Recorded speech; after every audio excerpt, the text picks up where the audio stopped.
Hello, and welcome to another episode of my album reviews. My name is Christian Eschbach, and today we're going to be taking a look at Alice Cooper's Special Forces. Now, if you're a regular follower of my videos, you'll see the very first one I started off with was Alice Cooper Killer. Not including greatest hits, not including live albums, Alice Cooper has almost 30 original studio albums in the catalog. So, on average, one out of every 20 reviews, I'm going to be covering an Alice Cooper album. The only artist I could cover that would have an even more extensive catalog would be Frank Zappa, but thankfully I don't own all of Zappa's catalog, whereas I own all of Alice Cooper's catalog. So I started with what I believe is Alice Cooper's best album. I am now going to go to what I consider Alice Cooper's worst album, Special Forces. Ooh. There's a debate with the albums Alice released in the early 80s over which one's the worst. You got 80, 81, 82, and 83. 4 years Alice consecutively released brand new material. One of those albums was great. I will eventually get to the 83 album. This here is the 81 album. It's a debate between this one or Zipper Catches as to which one is honestly the worst album. But Zipper Catches has a little more value to it, I think, than Special Forces does. Alice Cooper, shit ton of cocaine trying to do new wave and punk. That's what this album is. Bad coke bender at this point. Still functional with the coke bender, still touring on the coke bender, but total coke bender Alice Cooper. Okay, this is not alcohol. This is not boozed up. This is not fucked up on that. This is Alice Cooper doing way too much coke. Okay, and you can hear it all over this album. Way too much coke, but not in the good way, because you'll hear about those albums where guys went in, oh yeah, we're dusted. We don't even I'll get to that with other Alice Cooper albums even, okay? But this is a bad cocaine album. Album opens up with the song Who Do You Think We Are? This is one of two songs off this album I have heard played live. The other one technically doesn't count. Who Do You Think We Are is a great song. When I saw Alice play it live, it was really awesome that he whipped out this rare song, because this is one of the few songs on this album that really Alice could pull out at any time and put in any set list, and it works, because this song is actually a good song. It's got some nice rough edges to it. The song's called Who Do You Think We Are? Most people think the song is called Special Forces and is the title track to the album. There is no title track to the album. They just mix up the name of this song. Really good, really fast, gets you going. I don't know what to say other than that. From there, we go on to the song 7 and 7 Is. 7 and 7 is a cover song. I can't remember the name of the original band that did it. Of all the music I have, with all the bands doing all the covers of all the different songs over the years and stuff like that, and I have a lot of cover albums and a lot of bands that like to do covers, stuff like that. 7 and 7 is the song that seems to get done the most often. I've got Rush doing it, I've got Alice doing it, I've got the Ramones doing it, I might have one or two others doing it, I don't remember off the top of my head. I don't get it.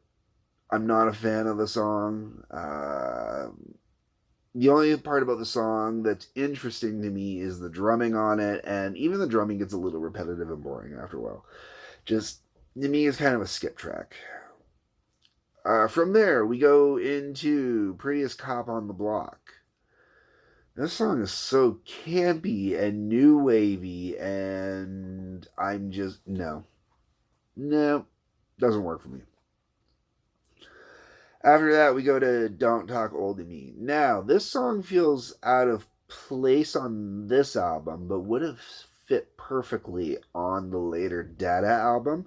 I almost want to say that this song might have even kind of been the genesis and inspiration for the later Dada album, just because of the music tones to it and the way it was done, and it's neither here nor there personally for music, for me, for my taste, but it's an interesting tune. It's an interesting tune.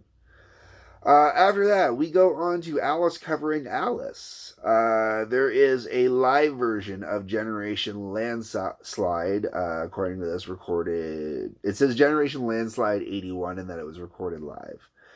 I could go looking for the details on it. I'm not going to. It's kind of interesting that they opted to throw a live track on here. However, as opposed to the original Generation Landslide, this actually has an additional set of vocals to it. I don't know if it's Alice was trying to lengthen out the song because they sped it up a little bit, or if it was coked out Alice was having some fun. You know. After that, we go to Skeletons in the Closet. Oh my god, this is so new wavy. Oh, so horribly new wavy.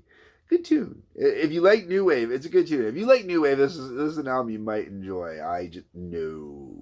I mean, I don't mind some new wave. This album just no. Skeletons in the Closet, though. The track, the title says it all. It gives you an idea what the lyrical content is. Yeah. After that, you go to You Want It, You Got It. The song doesn't got it. Once again, if you're into new wave, it's a fun song to listen to. I'm sure you will enjoy it. No. You Look Good in Rags. Okay, this song I actually dig because this song's got a good rock backbone to it. This is another song where I really do think that Alice could pull it out, add it into any set list at any time. People would probably think it's a brand new song that they've never heard before, and it would work in any set list because it's just kind of got that fun Alice womanizer kind of thing, which I don't like to say with Alice. Alice is far from a womanizer, but this is kind of a schmarmy womanizery kind of tongue-in-cheek Alice-y kind of song.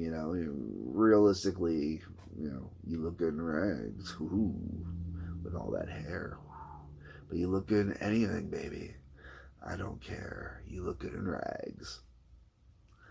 Okay, so that's that one. My favorite song on this album is actually very new wavy, almost still has a hint of disco going to it. I love this song though because it's a great song to roller skate to. Roller skate, rollerblade, ice skate. You get the skates on, you want to move, and that's You're a Movie. You're a Movie really is kind of like a follow-up part to Who Do You Think We Are? This would be like kind of years down the line. After the guy's been in special forces, been this, that, and the other thing, all of a sudden, he's this great war hero, and he should have a movie, and he's fantastic, and everybody praises him and just blows smoke up his ass. Yes, that is roughly the idea of the song, okay? And right down to the schmarmy voice I was just doing. It's such a great, great tune, long as you're cool with the music. I don't think the song could be translated in any stage show, but I think it would work good in certain era-based stage shows. Like if Alice went back and did like a Goes to Hell revival, for an anniversary for the album or something. Throw this one in there. That'd be great. It would actually work in there, I think. And then the album closes off with Vicious Rumors. Okay. It's a good tune, sort of. Get you going. And then when it closes out, there's a helicopter noise-esque noise at the beginning of Who Do You Think We Are? It closes out Vicious Rumors, and that's the album. Once again, I'm not really a fan of the album. I think it's Alice's worst. The songwriting was campy, it was tongue-in-cheek. Like when you even go through the liner notes on the inside, they don't even put the official who wrote what in the liner notes. That's, like usually if you look at liner notes and they take the time to put the lyrics in, they take the time and even put the songwriting credits in. And I have a feeling everybody was so dusted out on coke that they really didn't know who the hell to give the writing credits to besides Alice and, a couple other people. It really is not a great album, and it has, none of the musicians on the album are notable Alice Cooper musicians even. It was all kind of session-y guys, and you almost want to think that this album was just kind of thrown together to keep Alice working and to keep his habit, going. It really, if you're a diehard Alice Cooper fan, cool. It's worth it as a diehard Alice Cooper fan. If you are a casual Alice Cooper fan, oh my God, stay the hell clear from this. It'll turn you off Alice Cooper probably for the rest of your life.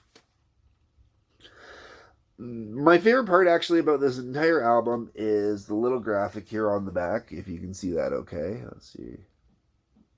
I actually contemplated, I personally currently at this time have no tattoos, but I did actually contemplate at one time getting that as a tattoo because I thought it was really cool, except, maybe have it slightly modded a little bit to get the Alice eye makeup in there since, there is no Alice eye makeup, maybe the mouth makeup, I'm not sure. But, that's another thing too. There was no makeup in this era. Not the traditional Alice makeup. I mean, Alice is done up like he would have done himself in the early 60s when he was doing the whole gender bending stuff, which I don't know. Anyways, fan kicked on. One of these days I'll remember to keep it turned off. It always kicks on at the end of the video. Don't know why. So, you know how this goes.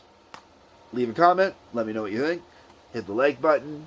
Subscribe if you would like to get notifications when the new videos come out. Otherwise, I love you all. Peace and take care.